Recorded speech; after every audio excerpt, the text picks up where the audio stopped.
So welcome back to Obviously Fight Talk. I'm delighted to say we are now joined by Storm Norman Parke, coming off a very controversial defeat at KSW 39. Norman, thanks for taking the time to come on to us 2 days out from the fight. Cheers, buddy, no problem. Norman, let's get into it straight away. One of the weirdest things I suppose I've seen in a while, and how it was dealt with, was the bite in the second round. Like even when you got bit, you were looking up and gesturing to the referee, and the referee wasn't doing that, and he was letting Gamrot basically land shots in you while it happened. So just talk us through what happened.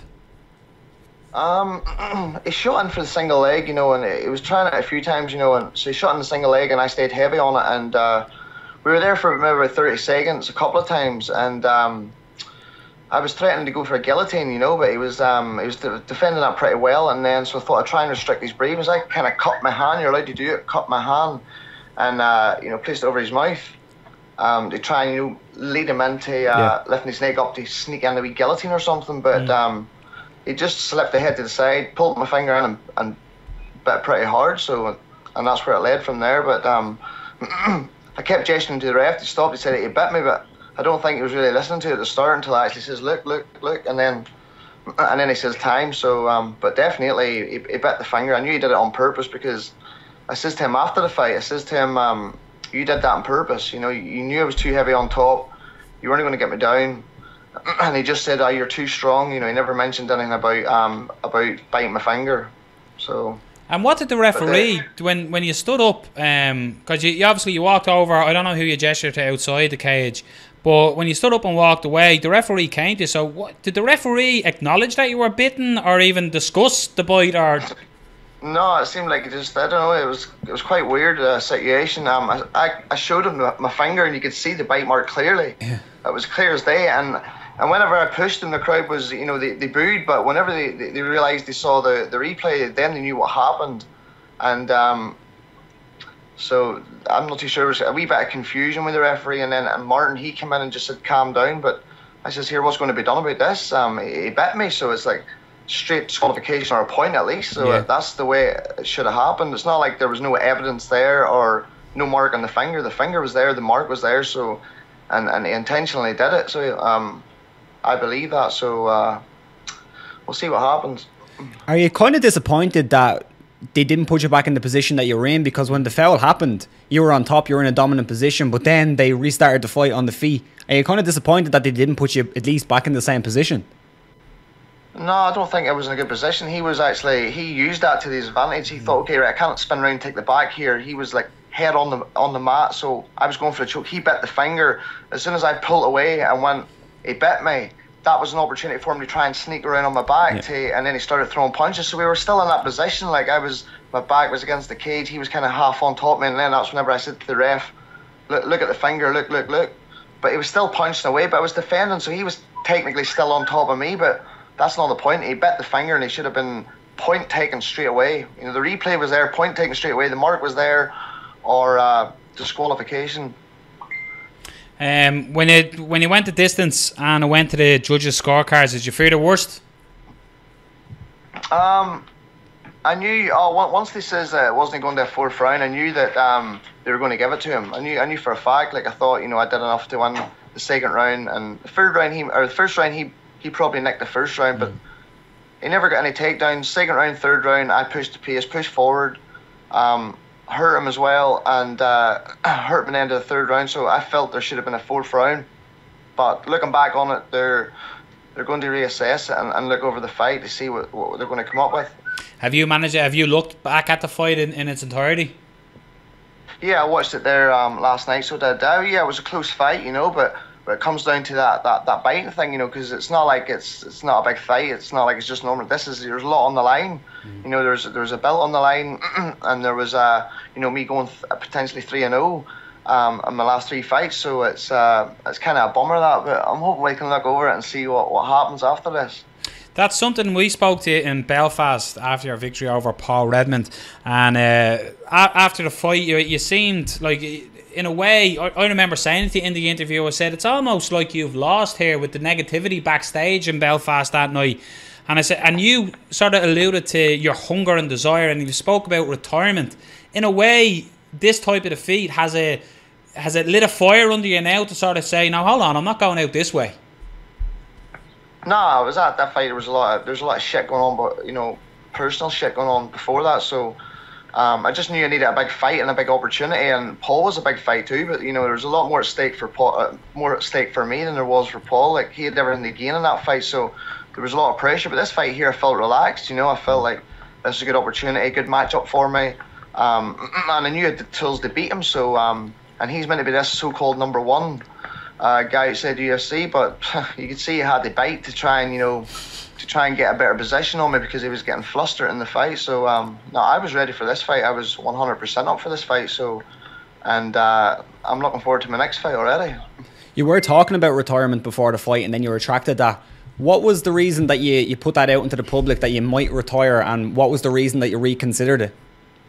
No, it was just a friend. I had this discussion in another interview. It was just a friend that he wants to open up a gym, and they wanted me to kind of take charge and stuff. But I got some friends in America who want to move here, and they're coaches as well. So that was something that kind of played into my mind. And then I said I'd rather maybe coach for a while than get punched in the face for money. But then you could do both. But you can't do both because if you want to fight, you got to make sure you're 100% focused on you. Preparing for the fight. You got to be selfish that way. You can never. Fighters do it. There's coaches and fighters that do it, but you got to make sure you put the time in 100%. And I just know that competition side's still there. I don't think it's going to go. So I'll be fighting again for sure. Will it be with KSW, as in the experience of fighting? It looked incredible. We weren't there now, but it looked absolutely like you spoke about. You want big fights. That's got to be the biggest fight and the biggest show in Europe. Is that what you want more of? Is them big shows, millions watching, thousands in attendance? 100%. I know I can compete with these people, no problem. You just saw that on Saturday night, but it's a KSW that was the bit, one of the best promotions I've ever been on. We were looked after. Me and Rodney went out there, never had to put our hands in our pockets for anything. Everything was organised 100%, and I'm sure I've got another 2 fights under the contract with them, so I'll definitely be fighting there again. Do you think that KSW are going to do more fights outside of, say, Poland and stuff like that? Do you think they'd ever break into, say, the UK or Ireland or anything like that? Oh, of course, they were talking about that there. I actually think they could be coming to London sometime this year. I'm not too sure, but I've been hearing rumours about that. So, they've been there before to London, did pretty good numbers for their first show outside of Poland, and they know how to market the shows, which I'm not too sure how they do it, but they know where they're at. So I'm sure they'll be in the UK or Ireland this year at some stage. And you've had a couple of fights in Brazil and now one in Poland, in the hometown of your opponent, and there've been close decisions and there's been controversy there. At what point do you say, no, I'm not taking any fights in their hometown anymore because it keeps happening and I keep getting screwed? No, I don't mind. I'll still if I was offered a rematch with him straight away, I'll fight him in Poland again. But it'd be good to fight him in my home turf. So we'll see what happens. Or maybe another Polish lad, or maybe some. It makes sense to fight a Polish lad. I think they got some good lightweights over there as well. Yeah. But we'll see what happens. I'd love to maybe get a rematch with Gamrot, and maybe we can even off the score. It's something that Peter Queally does on a regular basis as well, as he goes into enemy territory and fights the local homeboy and the local home favourite and does it. And like we spoke to you previously as well, I always said to you, what is it with Norman Parke and controversy when you're on the end of the feet? Like, what can you put your finger on what the one thing is that it seems like, as Rob alluded to there, in Brazil you always seem to get screwed by the judges.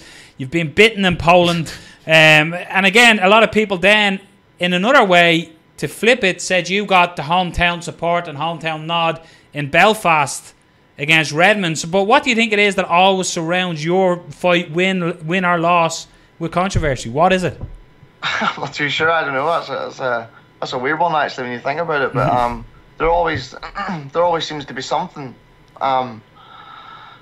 I don't know. Maybe it's my style when I fight against people. That's why I feel confident I could deal with anybody. Like any style. But yeah, I know the Paul fight was real close, but in terms of control and stuff, like, you know, Paul did go for lots of submissions and stuff like that there, but in terms of top control, the first few rounds, I felt I did enough to win that there. Still razor close. And, but, you know, when we're going to the Gamrot fight, that's totally different. I know it was a close fight as well, but, you know, the bite to the finger is it's a big part of the fight, you know, it's, you know, it's a big moment in the fight, and I'm sure if that probably happened anywhere else, they would look back, review that, and say, okay, right, that was a bite. We're going to make this a new contest or something. But is that even a possibility, Norman? Is there something that they can look at that? Because realistically, we shared it on Twitter, and it's something now with, like in the UFC and stuff, the new unified rules, they can check replays and stuff like that. Like, it's plainly obvious that he bit you. It's clear as day with the video footage that's there. Is there an appeal process that you can appeal it? Well, I'm not too sure. I just spoke to the matchmaker. I never spoke to him. I shot him an email just to say I would like to talk about the biting incident. So he says, right, okay, we're going to review it tomorrow, and we'll see what happens. So I'm still waiting to see. I'm waiting to hear about that there. So I'll know more about that this week. So we'll see what happens. Well, I think in this, in a way, when I spoke to you the last time, you could the little bit, it was like I said, backstage, it was quite negative. You questioned your hunger.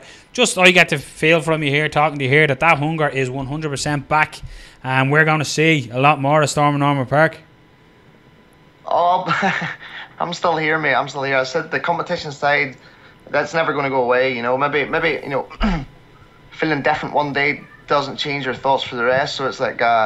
I says the hunger's always there, and my coach knows, everybody knows it's still there. You know, if I was finished, I would be like, I probably won't even be talking to you right now. But I'm looking forward just to see what happens next, what happens with this situation, to see where we can go from there. Because I feel good, you know. I feel like I'm buzzing still, like, because I mean, since the fight, I've had like probably half of Poland contacting me saying, "You're the real champ, you're champion, you're champion. He cheater," you know. So that's great. It's great that they're coming to say that. So I've earned a whole pile of new fans when I get to Poland again. So I can work on that, which is good. Well, I know I always find you hear a lot of people say, when I watched the fight, I felt you won it. That means nothing. We didn't judge it, unfortunately. It was three gentlemen who did judge it. But look, I look forward to seeing you back in there. We appreciate you coming on and taking the time, a couple of days out from the fight as well. And best of luck going forward on. Cheers, buddy. Thanks a lot for the interview. All right. Cheers, pal. Norman. Appreciate it. Take care. Cheers. Thank you. Bye.